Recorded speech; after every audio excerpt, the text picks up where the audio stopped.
నేటి దినము కొరకై ఏర్పాటు చేయబడిన పాత నిబంధన వాక్యపాఠముగా ఆదికాండము 24వ అధ్యాయము 1వ వచనం నుండి 28వ వచనం వరకు చదువుకుందాము. అబ్రహాము బహుకాలము గడిచిన వృద్ధుడై ఉండెను. అన్ని విషయములలోనూ యెహోవా అబ్రహామును ఆశీర్వదించెను. అప్పుడు అబ్రహాము తనకు కలిగిన సమస్తమును ఏలుచుండిన తన ఇంటి పెద్ద దాసునితో, నీ చెయ్యి నా తొడ క్రింద పెట్టుము. నేను ఎవరి మధ్య కాపురమున్నానో ఆ కానానీయుల కుమార్తెలలో ఒకదానిని నా కుమారునికి పెండ్లి చేయక నా స్వదేశమందున్న నా బంధువుల యుద్ధకు వెళ్ళి ఇస్సాకను నా కుమారునికి భార్యను తెచ్చినట్లు ఆకాశం యొక్క దేవుడును భూమి యొక్క దేవుడునైన యెహోవా తోడని నీ చేత ప్రమాణం చేయించెదనెను. ఆ దాసుడు, ఈ దేశమునకు నా వెంట వచ్చుటకు ఒకవేళ ఆ స్త్రీ ఇష్టపడని ఎడల నీవు బయలుదేరి వచ్చిన ఆ దేశమునకు నేను నీ కుమారుని తీసుకొని పోవలెనా అని అడుగగా, అబ్రహాము, అక్కడికి నా కుమారుని తీసుకొని పోకూడదు సుమి.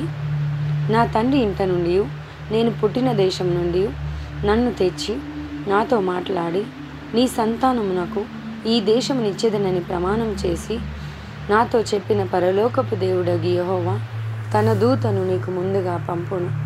అక్కడ నుండి నీవు నా కుమారునికి భార్యను తీసుకుని వచ్చేదవు.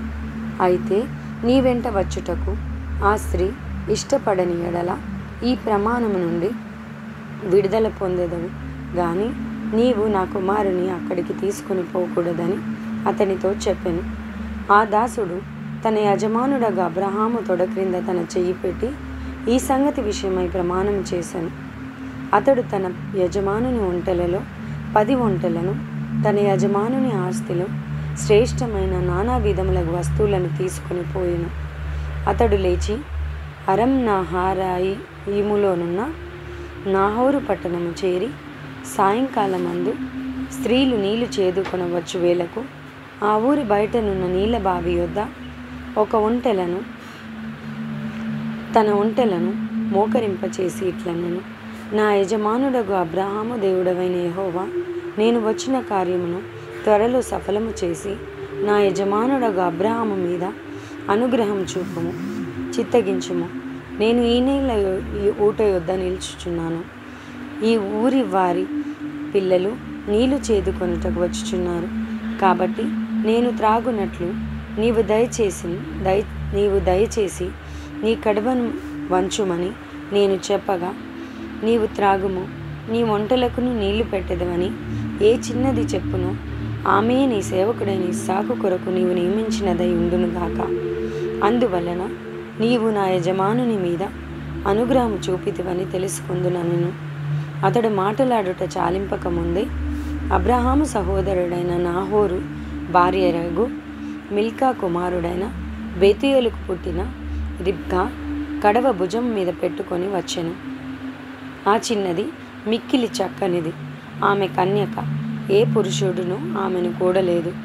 ఆమె ఆ బావిలోనికి దిగిపోయి కడవను నీళ్లతో నింపుకొని ఎక్కిరాగా ఆ సేవకుడు ఆమెను ఎదుర్కొనుటకు పరిగెత్తి, నీ కడవలో నీళ్లు కొంచెము దయచేసి నన్ను త్రాగనిమ్మని అడిగిను. అందుకామె, అయ్యా త్రాగుమని చెప్పి త్వరగా తన కడవను చేతి మీదికి దించుకొని అతనికి దాహం ఇచ్చాను. మరియు ఆమె అతనికి దాహం ఇచ్చిన తర్వాత, నీ ఒంటెలు త్రాగుమట్టుకు వాటికి నీళ్లు చేది పోయిదనని చెప్పి త్వరగా గాడిలో తన కడవ కుమ్మరించి తిరిగి చేదుటకు ఆ బావికి పరిగెత్తుకొని పోయి అతని ఒంటెలన్నిటికీ నీళ్లు చేది పోసెను. ఆ మనుష్యుడు ఆమెను తేరిచూచి తన ప్రయాణమును యెహోవా సఫలం చేసెనో లేదో తెలుసుకొనవలెనని ఊరకుండెను. ఒంటెలు త్రాగుటకైన తర్వాత ఆ మనుష్యుడు 1/2 తులము ఎత్తుగల బంగారపు ముక్కు కమ్మిని, ఆమె చేతులకు 10 తులముల ఎత్తుగల 2 బంగారు కడియములను తీసి, నీవు ఎవరి కుమార్తెవు?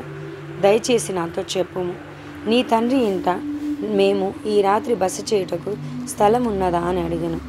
అందుకామె, నేను నాహోరుకు మిల్కా కనిన కుమారుడగు బెతూయేలు కుమార్తెనెను. మరియు ఆమె, మా యొద్ద చాలా గడ్డియు మేతయు రాత్రి బస చేయుటకు స్థలమును ఉన్నవనగా, ఆ మనుష్యుడు తన తల వంచి యెహోవాకు మ్రొక్కి, అబ్రహామును నా యజమానుని దేవుడవైన యెహోవా స్తుతింపబడునుగాక. ఆయన నా యజమానునికి తన కృపను తన సత్యంను చూపటం మానలేదు. నేను త్రోవలో ఉండగానే యెహోవా నా యజమానుని బంధువుల ఇంటికి నన్ను నడిపించెననెను. అంతటా ఆ చిన్నది పరిగెత్తుకొని పోయి ఈ మాటలు తన తల్లి ఇంటి వారికి తెలిపెను.